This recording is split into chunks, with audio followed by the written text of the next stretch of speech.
ঈদের শপিং করার এবার কোনো ইচ্ছা ছিল না, তারপরেও কয়েকটা জিনিস কিনেছি। এইবারের ঈদ নিয়ে কোনোই প্ল্যান নাই, বলতে গেলে একদমই ভালো না লাগা একটা ঈদ। যে এখানে এখন থাকার কথা ছিল নিজের দেশের বাড়িতে, তারপরেও এখানে পড়ে আছি। তারপরেও ঈদ উপলক্ষে কয়েকটা জিনিস কিনেছিলাম, ওগুলো আপনাদের সাথে শেয়ার করব। আর সাথে আমার সাংসারিক কিছু কাজকর্ম, মানে টুকিটাকি কিছু কাজকর্ম আপনাদের সাথে শেয়ার করব, ভালো লাগবে। হ্যালো এভরিওয়ান, আসসালামু আলাইকুম সবাইকে। আশা করছি সবাই অনেক বেশি ভালো আছেন।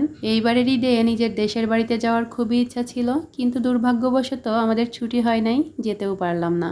আর সত্যি কথা বলতে ঈদ নিয়ে কোনো মাথা ব্যথাও নাই। তারপরেও কাল রাতে হুট করে আমার হাজব্যান্ড একটু বাইরে নিয়ে গিয়েছিল, বলল তোমার নাকি কি কি কেনাকাটা করা লাগবে, কিনতে পারো। যেহেতু আবার ঈদের পরে বাড়িতে যাব, যেহেতু রাতে গিয়েছিলাম ওই জন্য বেশি কিছু কেনাকাটা করতে পারিনি। রাত 9টার পরে গিয়েছিলাম। আর এই যে সকালবেলায় আপনাদের সাথে শেয়ার করছি কি কি কিনেছিলাম। যেহেতু আমার একটা বেড কাভারের খুব বেশি দরকার ছিল, ওই জন্য প্রথমে একটা বেড কাভার কিনেছিলাম। তবে না কিনলেও হতো, যেহেতু আমরা পোস্টিং চলে যাব। তারপরেও আমি যেহেতু গিয়েছিলাম, পছন্দ হয়েছে ওই জন্য একটা নিয়েছিলাম। দুইটা নিতাম, যেহেতু চলেই যাব ওই জন্য একটা নিয়েছি। আর বেড কাভার কিনতে গিয়ে একটা 3 পিস পছন্দ হয়ে গিয়েছিল, এই যে এইটাও কিনে নিয়েছিলাম। কালারটা অনেক বেশি সুন্দর ছিল, ডিজাইনটা আমার কাছে অনেক বেশি ভালো লেগেছে, মানে একদম পিওর সুতি কাপড়ের। এই গরমে পরে অনেক বেশি শান্তি পাবো। তবে যেহেতু এখন ঈদের সময়, বানাতে নিবে কিনা জানি না। তবে আমার কাছে মনে হয় আমার গায়ে সব কালারই মানায়, মানে আমার কাছে সব ধরনের কালার ভালো লাগে, ওই জন্যই সব ধরনের কালার পরার চেষ্টা করি।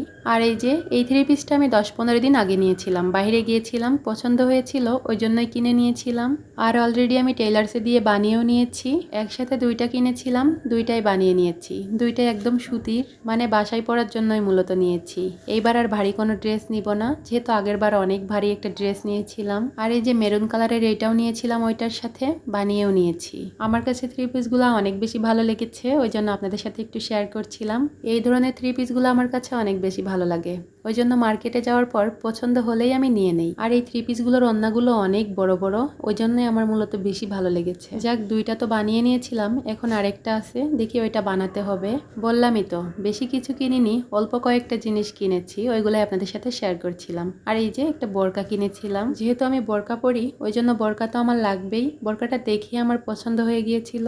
অবশ্য 2-3টা দোকান ঘুরেছিলাম, প্রথমে তো আমার পছন্দই হচ্ছিল না। লাস্ট ফিনিশিং চলে আসার সময় একটা দোকানে গিয়েছিলাম, ওইখানে গিয়ে এটা দেখে আমার পছন্দ হয়ে যায়। এইটার আরও একটা কালার ছিল একটু হালকা টাইপের, এইটা একটু ডিপ কালার। এই কালারটাই আমার কাছে ভালো লেগেছে, যেহেতু কালো আমার সবসময় পরা হয়, এইবার আর কালো কালার নিলাম না।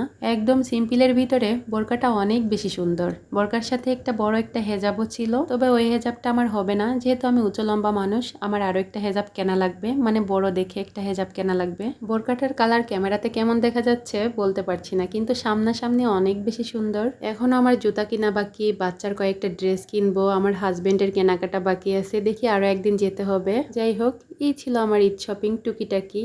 আজ আবারও একটু শাড়ি পরেছিলাম, যেহেতু বাহিরে বৃষ্টি হচ্ছে, মানে ঝড় হচ্ছে অনেক। ঠান্ডার দিনে আমার শাড়ি পরতে অনেক বেশি ভালো লাগে, ওই জন্য শাড়ি পরেছিলাম। যেহেতু একটু ভিডিও করব ওই জন্যই হেজাব পরেছিলাম। আর আমার হাজবেন্ড শাড়ি পরা অনেক বেশি পছন্দ করে, ওই জন্যই মাঝে মধ্যে একটু শাড়ি পরি, যেদিন আবহাওয়া একটু ঠান্ডা থাকে।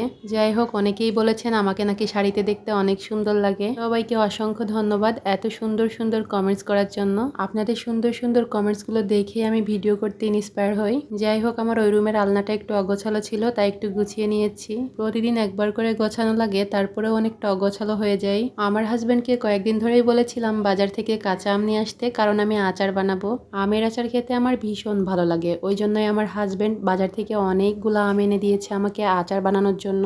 আমগুলা বাজারের ব্যাগেই পড়েছিল, তাই একটু ঢেলে গুছিয়ে রাখলাম, সময় করে কেটে আচার বানিয়ে নিব। এদিকে তাহসান একটু পাকা আম খেতে চেয়েছিল, আমার ছেলেটা আবার পাকা আম খেতে অনেক বেশি পছন্দ করে, ওর জন্যই আমগুলো কাটতেছিলাম। আমি একটু ডিজাইন করে দিয়েছিলাম যাতে করে আরো ভালো করে খাই। বাচ্চারা দেখবেন যে এটা দেখতে ভালো লাগে ওইটাই খেতে বেশি পছন্দ করে। আপাতত তাকে একটা কেটে দিয়ে আসবো, সে বসে বসে খাবে আর আমি রান্না বান্নাগুলো করে নিব। বাচ্চাকে সামাল দিয়েই আমার সংসারের কাজগুলো করে নিতে হয়, ওই জন্য যখন যা খেতে চাই তখনই তাই দিই, তাহলে একটু শান্ত হয়ে থাকে, আমি আমার সংসারের কাজগুলো সহজেই করে নিতে পারি। তো আজকের ভিডিওটি এই পর্যন্তই, আবারও দেখা হবে নতুন একটা ভিডিওতে। আল্লাহ হাফেজ।